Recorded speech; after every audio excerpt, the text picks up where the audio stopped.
El investigador Julio Glogner presenta su nuevo libro La mirada interior, plantas sagradas del mundo amerindio. En entrevista para Ultranoticias, el autor explica el enfoque que da en él a los rituales de las diferentes culturas indígenas de América. El libro consiste en una exploración de distintos momentos históricos que son significativos.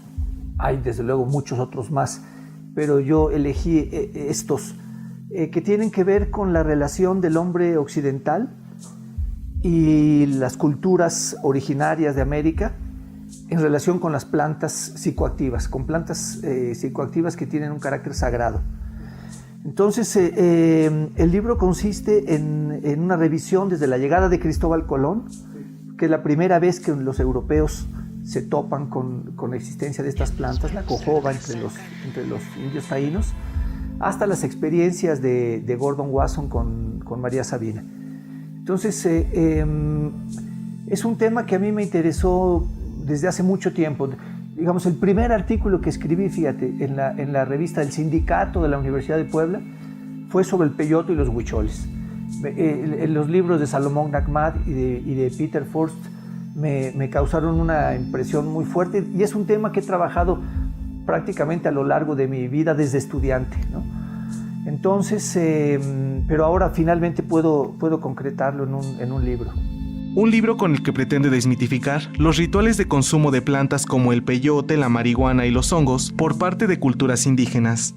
Mostrarle al gran público, hice un esfuerzo para que no sea un libro que circule exclusivamente entre los colegas, porque estos temas son importantes para la sociedad mexicana, para el lector común.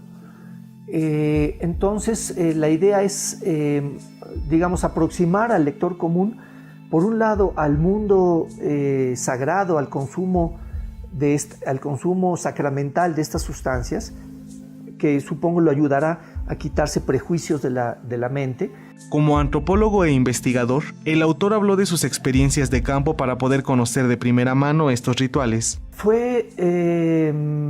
Bueno, yo había tenido experiencias previas con hongos sagrados, no en un contexto ritual, de manera que no fue en ese sentido una sorpresa para mí. Yo sabía, y esto es algo conveniente en el trabajo de campo, porque sabes lo que te espera, sabes en qué estado de percepción, en qué estado emocional, en qué estado mental vas a entrar, ¿no? A pesar de que la dosis que tomé fue muy pequeña.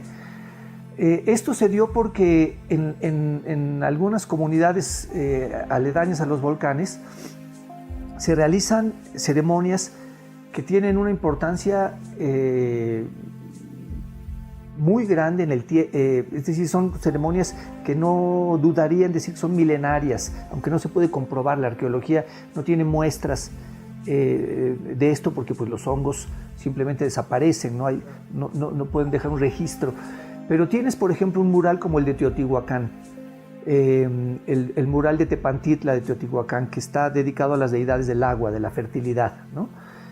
En donde se realizaban ceremonias con hongos alucinógenos y con otras sustancias, el ololiuqui, por ejemplo, esta que aparece en el mural central de Tepantitla, que es una planta psicoactiva que contiene una sustancia emparentada con el LSD, con la dietilamida de ácido lisérgico. Entonces, el hecho de que se estén realizando actualmente rituales de la lluvia en las laderas del volcán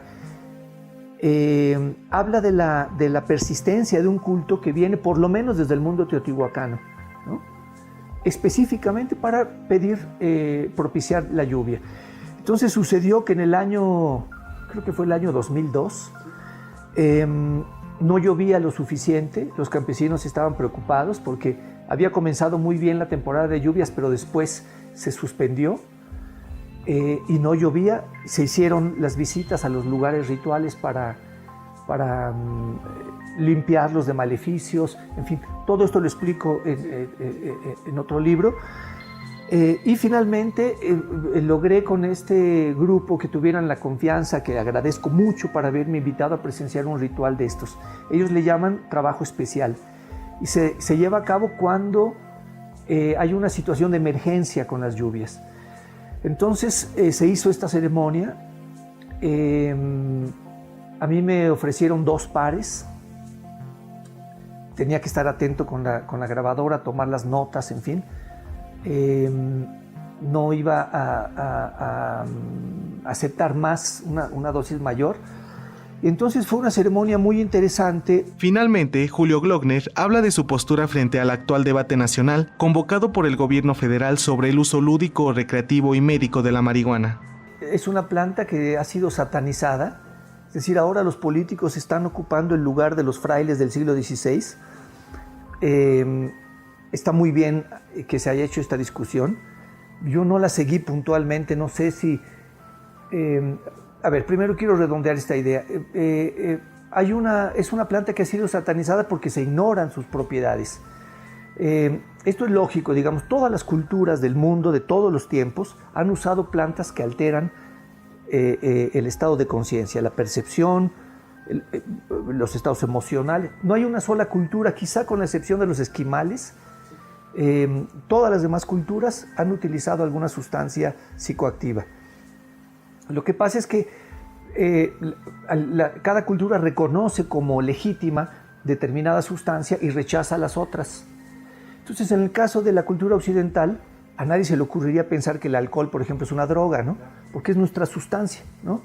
Al grado de que está consagrada, digamos, en la misa, en el ritual católico, ¿no? Es la sangre de Cristo, ¿no? El vino es la sangre de Cristo. Es decir, en Occidente,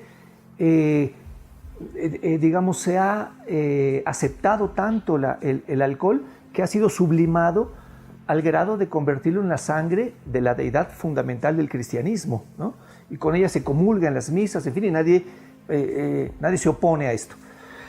Pero sí se opone a sustancias que le son ajenas, ¿no? La marihuana viene del mundo asiático, de la India, de China, de manera que hay un prejuicio muy fuerte de no aceptación de esta sustancia, a pesar de que es infinitamente más inofensiva que el alcohol, no es adictiva, tiene algunas propiedades medicinales, como se ha descubierto últimamente, pero digamos los egipcios, los chinos la han utilizado para estimular el apetito, como analgésico, o simplemente como una sustancia placentera. Esto es algo que se les olvida, todo el mundo habla de ello como si fuera un horror, como si la gente fuera masoquista y se estuviera administrando una sustancia para sufrir, ¿no?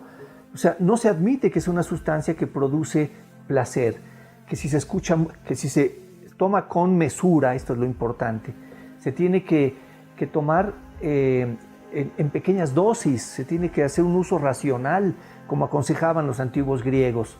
La mirada interior, plantas sagradas del mundo amerindio, es un libro de Julio Glockner en Editorial Debate.